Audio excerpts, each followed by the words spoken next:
En estos tiempos, es muy raro que un equipo de la NBA deje que su estrella o superestrella se vaya en la agencia libre. Actualmente, los equipos otorgan contratos máximos a muchos jugadores para retenerlos. A veces eso provoca que les paguen de más y perjudiquen a su franquicia. En este video, ¿qué ocurre cuando un equipo ofrece poco dinero a sus jugadores y luego se arrepiente al verlos destacar en otro equipo? Echemos un vistazo a 6 equipos de la NBA que ofrecieron poco dinero a sus jugadores y sufrieron consecuencias inmediatas.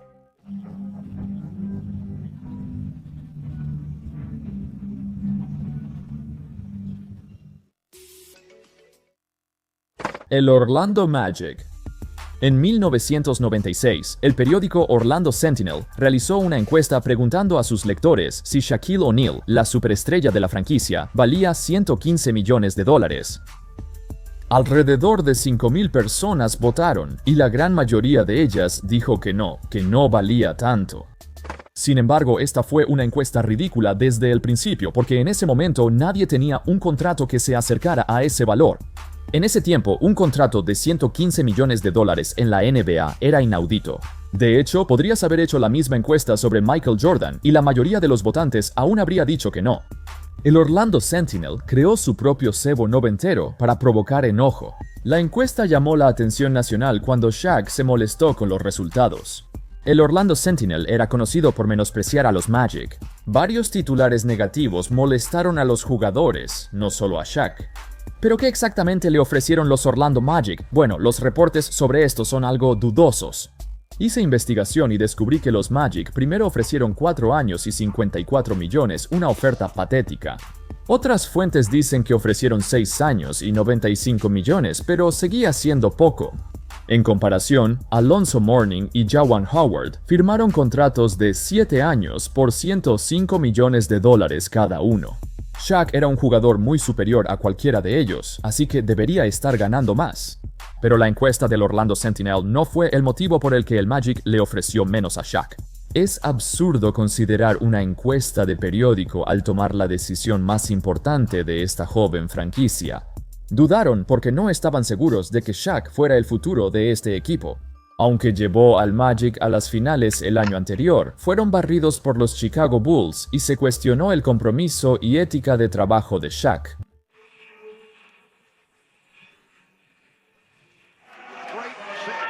Consideraban que tenía las habilidades para ser el centro más dominante, pero no demostraba la motivación que el Magic esperaba. La familia de Bulls era muy tacaña, ya que el equipo aún era una franquicia de expansión nueva. Comprometerse a pagar más de 100 millones a un solo jugador era una decisión arriesgada para ellos. Finalmente, los Lakers se acercaron y Shaq firmó un contrato de 7 años por $121 millones, acuerdo que aceptó con gusto. El Magic, desesperado, trató de igualar la oferta, pero fue demasiado tarde. Perdieron a su jugador estrella sin recibir nada y luego ganó 3 títulos seguidos en Los Ángeles. En retrospectiva, algunas personas han especulado que Shaq se iba a ir de todas formas y que incluso si el Magic no le hubiera ofrecido menos dinero, él ya tenía la mira puesta en Los Ángeles. Ese era el ambiente al que Shaq anhelaba ir.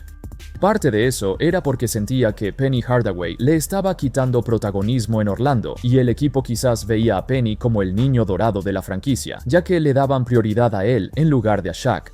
De cualquier manera, creo que Shaq igual se habría ido, pero ofrecerle menos dinero definitivamente fue la gota que derramó el vaso.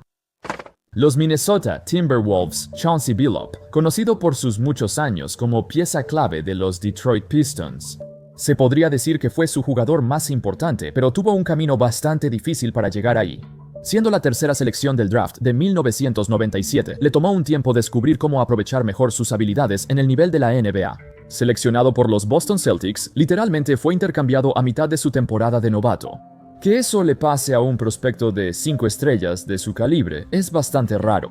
Sin embargo, tenía problemas de actitud y dificultades para convivir con sus compañeros.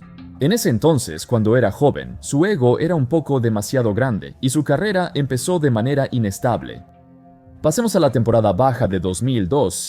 Billups jugó las 2 temporadas anteriores con los Wolves y venía de un gran año.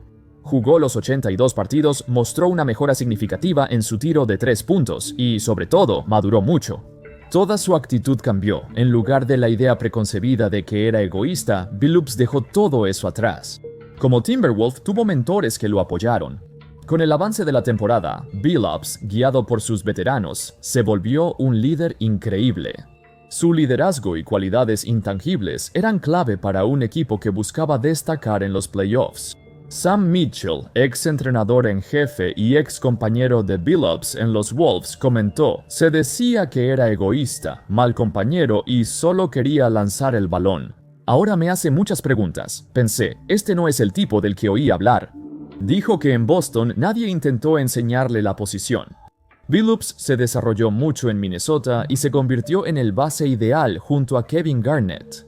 Y eran muy buenos amigos. En teoría, parecía una decisión obvia volver a firmar a Chauncey Billups cuando era evidente que solo iba a mejorar a partir de aquí. Él quería ser Timberwolf de por vida, pero los Wolves no querían comprometerse con él. Esperaron el regreso de su base veterano Terrell Brandon tras la cirugía de rodilla. Querían que este tipo fuera el base titular porque era un ex All-Star y tenía más experiencia que Billups. La lesión de rodilla de Terrell Brandon fue tan grave que no volvió a jugar en la NBA. Dejaron ir a Billups sin obtener nada.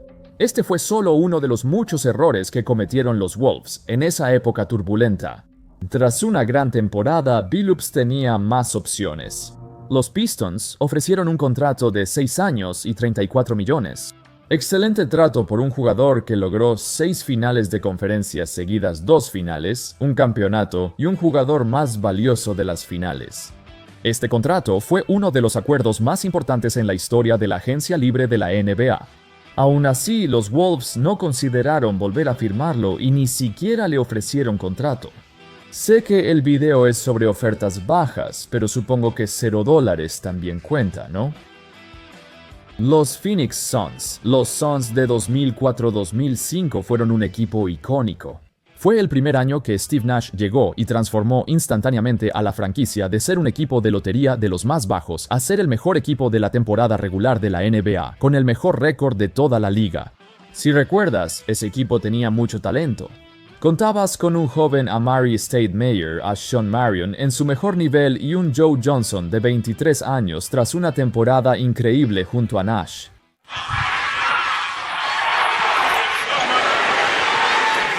En ese momento, Johnson aún no era All-Star, pero su potencial era evidente al verlo jugar.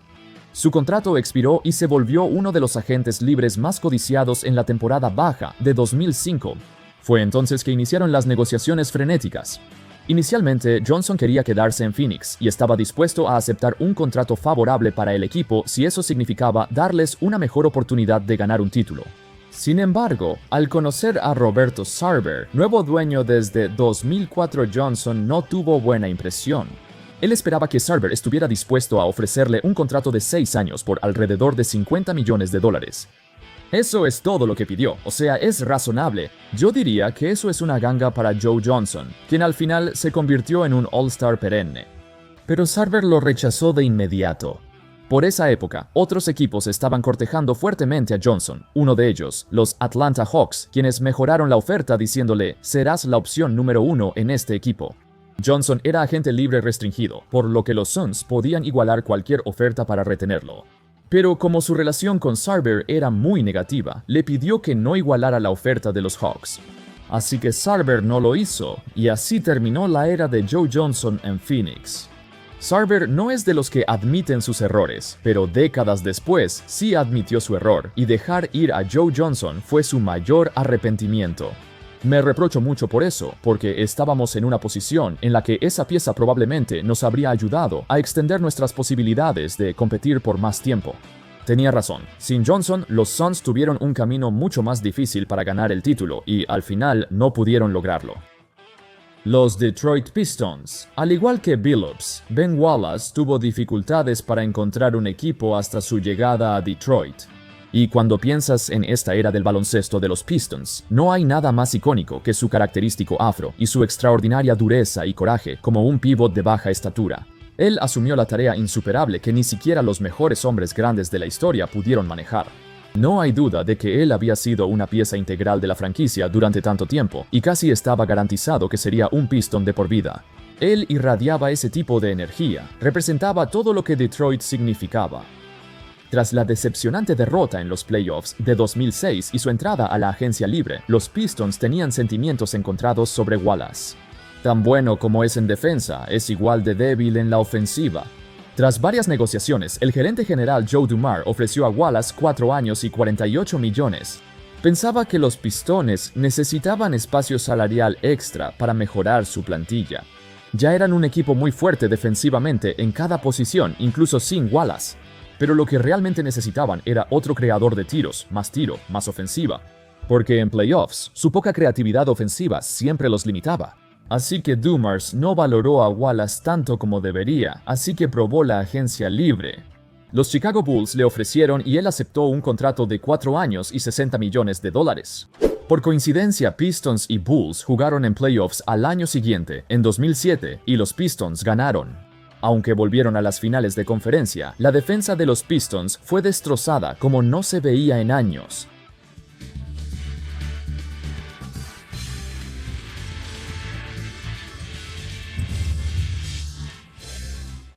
En el histórico Juego 5 contra los Cavaliers, LeBron marcó 25 puntos seguidos, casi todos con entradas al aro.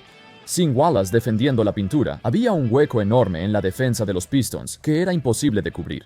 Fue en esta serie cuando Joe Dumars se dio cuenta de que había cometido un error. Si Wallace todavía hubiera estado ahí, dudo seriamente que LeBron hubiera explotado así, considerando que el año pasado les ganaron con Wallace. Dado lo mala que era la plantilla de los Cavs, esta derrota fue vergonzosa para los Pistons, que tenían un equipo más completo. Joe Dumars estaba equivocado, de hecho sí necesitaban a Big Ben. El Oklahoma City Thunder, ¿qué más se puede decir? Un equipo joven de los Thunder liderado por un trío de estrellas que tenían como 22 o 23 años. Tenían todo el potencial del mundo para dominar la NBA y lanzar una nueva dinastía durante muchos años. Excepto que ya sabes lo que pasó aquí. Después de su derrota en las finales de 2012, James Harden entró a la temporada baja con la expectativa de firmar una extensión y seguir creciendo junto a los demás. Desafortunadamente, tuvieron muchas dificultades para llegar a un acuerdo. No sé cuánta culpa tiene Sam Presti, ya que no es responsable de que los dueños de Oklahoma City no quisieran pagar el impuesto de lujo. Tenía poco margen de error y solo podía ofrecerle a Harden unos 4 años y 55 millones. Harden quería 4 años y 60 millones. Lo que la gente no recuerda es que Presti de alguna manera apresuró todo el asunto. Harden ni siquiera rechazó la oferta inicial de Oklahoma City. Lo estaba pensando y dándole vueltas. Apenas tuvo tiempo para pensarlo antes de que Presti notara que esperar más era cada vez más riesgoso. Si Harden alargaba las negociaciones, tal vez no llegarían a un acuerdo y el mercado de traspasos se secaría. Así que hizo su jugada rápidamente. El traspaso de Harden dio a Oklahoma City a Kevin Martin, Jeremy Lamb y selecciones de draft, incluyendo una que fue Stephen Adams. Martin solo estuvo una temporada, Lamb fue inútil y Adams se volvió un jugador de rol valioso. Pero eso no es nada comparado con lo que llegó a ser James Harden. Algunos piensan que el bajo rendimiento de Harden en las finales influyó en que no recibiera el contrato máximo que buscaba. Pero honestamente, fue principalmente el impuesto de lujo lo que Oklahoma City trató de evitar. Algunos creían que Harden quería liderar su propio equipo. Incluso si Oklahoma City le hubiera ofrecido más dinero, quizás se habría ido a Houston de todas formas. Es probable que este núcleo joven no pudiera permanecer junto mucho tiempo. Los Dallas Mavericks. En la temporada baja de 2004, Mark Cuban enfrentó una decisión difícil. Han competido en playoffs durante años con su trío principal, Nowitzki, Finley y Nash. Pero no han superado ese obstáculo aún. Cuban amaba a sus muchachos, especialmente a Steve, así que la idea de dejarlo ir era difícil de aceptar, pero tenía sus razones. Nash acababa de tener una de sus temporadas menos productivas en años. En segundo lugar, se acercaba a los 30 años y ya empezaba a tener problemas de espalda. Los Mavs querían armar el equipo alrededor de Dirk y Cuban no creía que Nash fuera el base ideal para él. Todos estos puntos eran válidos. Recuerda que antes de que Nash llegara a Phoenix, no era un jugador de calibre jugador más valioso. Cuban ofreció a Nash un contrato de 5 años y 51 millones de dólares, aún una suma considerable. El tope salarial en ese entonces era un poco más de 40 millones de dólares, así que Nash estaba ganando una cuarta parte del tope. pero los Suns llegaron con un contrato más grande de 6 años por $66 millones que Nash aceptó con gusto. Pensó en quedarse en Dallas, pero los Suns le hicieron una fuerte oferta para ir a Phoenix y jugar a un ritmo más rápido, con jóvenes atléticos corriendo con él. La ofensiva de 7 segundos o menos fue posible gracias a Nash y eso desbloqueó un nuevo nivel que nadie sabía que él tenía. Para echarle sal a la herida, en el primer año de Nash en Phoenix, jugaron contra los Mavs en los playoffs y los aplastaron. En esa serie, Nash buscaba venganza. El tipo promedió 30 y 12 con una eficiencia de tiro absurda. Esa fue mi mejor actuación en una serie. En retrospectiva, Cuban se arrepintió de su decisión de dejarlo ir, pero en realidad fue mejor para ambas partes. En Dallas eran el equipo más lento porque Nowitzki rendía mejor en ofensivas pausadas. Pero eso le impedía a Nash alcanzar su máximo potencial, así que el hecho de que se fuera a Phoenix creo que resultó tan bien como pudo haber sido. Eso es todo, amigos. Estos 6 equipos de la NBA ofrecieron poco a un jugador y luego se arrepintieron. Compartan sus opiniones en los comentarios sobre estos jugadores y mencionen si conocen otro equipo que haya cometido un error similar. Muchas gracias a todos por ver, espero que hayan disfrutado el video y por supuesto, como siempre, nos vemos la próxima vez. Paz.